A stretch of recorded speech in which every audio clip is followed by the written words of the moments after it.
Hey, welcome back to another video of how to use basics. In this video, we are going to learn how to verify your identity in Unstoppable Crypto Wallet. As of now, Unstoppable Crypto Wallet operates as non-custodial wallet and does not require user to verify their identity through KYC process.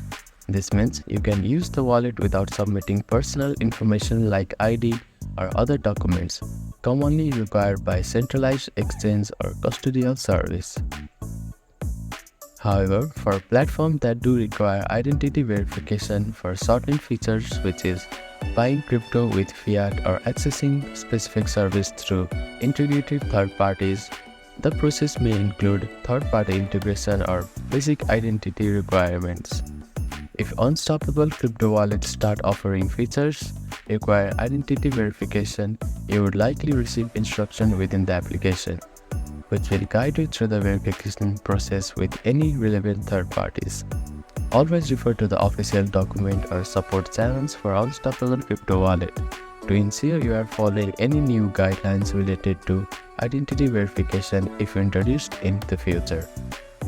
Thank you for watching this video. Please do not forget to like, share and subscribe to our channel and comment down if you have any queries.